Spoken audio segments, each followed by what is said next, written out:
అదేంటో రోజు రోజుకి ఇట్లా తయారవుతున్నా. అసలు బద్ధకం మామూలుగా పెరగట్లేదు. డైలీ స్కూల్ ఉన్నప్పుడేమో పొద్దుగాల లేచి పని చేసుకొని పిల్లలకు స్కూల్కి పంపించి బాక్స్ అని టిఫిన్ అని ఏదో ఒకటి ప్రిపేర్ చేసుకుంటూ ఉండేదాన్ని.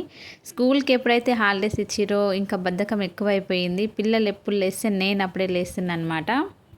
కనీసం మార్నింగ్ టిఫిన్ కూడా చేయట్లేదు. లేట్గా లేవడం, డైరెక్ట్ అన్నం వండుకొని తినడమే సరిపోతుంది. ఇంకా పిల్లలేమో ఏం స్పెషల్ చేస్తలేవు ఎందుకు మమ్మీ, స్కూల్కి వెళ్ళినప్పుడే రెగ్యులర్గా చేస్తావు, ఇప్పుడేమో అస్సలు చేస్తలేవని అడుగుతుండే. ఇంకా అందుకనే వాళ్ళ కోసం ఈరోజు అయితే స్వీట్ పూరి అయితే చేసిన. ఇంకా టేస్ట్ అయితే చాలా బాగుంది. సమయానికి ఇంట్లో మైదా పిండి ఉండేసరికి మా పిల్లలకైతే చాలా ఇష్టం అన్నమాట పూరీలు అంటే.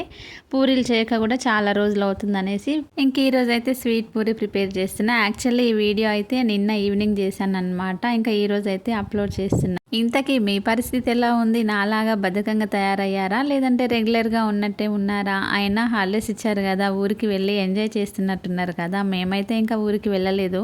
డైలీ అనుకుంటా మార్నింగ్ తొందరగా లేవాలని, కానీ అది అస్సలు అవ్వట్లేదు. పిల్లలు స్కూల్కి వెళ్తే తొందరగా లేవాలి, టిఫిన్ చేయాలి, లంచ్ బాక్స్ ప్రిపేర్ చేయాలి, ఇంకా ఇంత పని ఉంటుండే. స్కూల్ నుంచి వచ్చేసరికి ఏదైనా స్నాక్స్ కూడా ప్రిపేర్ చేస్తుంటుంది. హాలిడేస్ ఇచ్చిన తర్వాత బద్ధకానికే బ్రాండ్ అంబాసిడర్ లాగా తయారైనమాట. ఇంకా బట్టలు కుట్టేది ఉంటుంది కాబట్టి కొంచెం బిజీ అయిపోయి ఈవినింగ్ స్నాక్స్ అయితే అవాయిడ్ చేసేసాను. ఇంకా వీడియో నచ్చితే లైక్ చేయండి. ఓకేనా, బాయ్ మరి.